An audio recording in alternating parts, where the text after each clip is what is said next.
ہیں جنہوں نے نہ صرف اپنے عہد کو متاثر کیا بلکہ آج تک ان کی افکار، خیالات اور نظریات قوم و ملک کے لیے مشعل اور راہ ثابت ہو رہے ہیں۔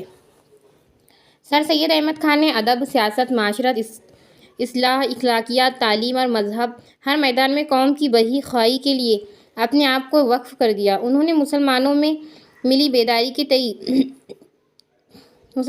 بیداری جو کارہائے نمایاں انجام دیے، وہ ان کی شخصیت کا سب سے روشن باب ہے۔ قومی خدمت کو اپنا شعار بنانے والے سر سید احمد خان نے ابتدائی مراحل میں مراد آباد اور غازی پور میں مدارس قائم کیے۔ 1863 میں سائنٹیفک سوسائٹی کی بنیاد ڈالی اور جس کا مقصد مغربی زبانوں کی کتابوں اور خصوصاً سائنس اور ریاضی کتابوں کا اردو ترجمہ کرنا تھا۔ اس قدم سے اردو زبان کی ترقی و وسعت میں حیرت انگیز اضافہ ہوا۔ 1869 میں سر سید اپنے بیٹے سید محمود کے پاس لندن گئے، وہاں کی تعلیمی نظام اور صحافتی میدان کا گہرائی سے مطالعہ کر کے اپنے لیے چند اہداف مقرر 1870 میں وطن واپسی پر رسالہ تہذیب الاخلاق جاری کیا، جس میں انگریزی اخبار گارڈین کا عکس صاف نظر آتا تھا۔ تہذیب اخلاق نے سر سید کے مشن کو آگے بڑھانے میں کلیدی کردار ادا کیا اور نسل کی ذہنی پرورش کا اہم ذریعہ ثابت ہوا۔ 1875 میں سر سید احمد خان نے علی گڑھ میں محمدن اینگلو اورینٹل اسکول قائم کیا، جو 1877 میں کالج اور 1920 میں یونیورسٹی کے درجے کو پہنچا۔ اس طرح سفر لندن میں کیمبرج کی طرز پر کسی ادارے کا دیکھا گیا خواب بھی پورا ہوا۔ 1886 میں تعلیمی ضرورت کے لیے محمدن ایجوکیشن کانفرنس کا قیام عمل میں آیا۔ اب سر سید احمد خان کا مشن اتنا توانا ہو چکا تھا کہ ملک کے دوسرے علاقوں میں بھی اس طرح کے اداروں کے قیام کی کوششیں ہونے لگیں۔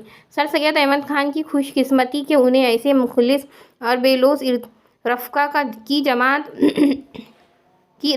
جماعت میسر آئی جس نے ان کی تعلیمی بیداری مشن کو نہایت خوشی اسلوبی کے ساتھ آگے بڑھایا۔ ان کے اسلوب اور طرز نگارش کو عام کرنے کی سعی و جہد کی اور اس تحریک کو ملک بھر میں عام کرنے کے لیے اپنا سب کچھ لگا دیا جو سر سید لے کر اٹھے تھے۔ یہ پیسے جو ہیں یہاں تک کے، تو اب پہلے ہم خاکہ مکمل کریں گے شبکی خاکہ کہ انہوں نے کون سے سن میں کون سا کام کیا تھا۔ تو دیکھیے 1863 میں سائنٹیفک سوسائٹی کا قیام عمل میں آیا، جبکہ 1875 میں لکھیں گے علی گڑھ محمدن اینگلو اورینٹل اسکول۔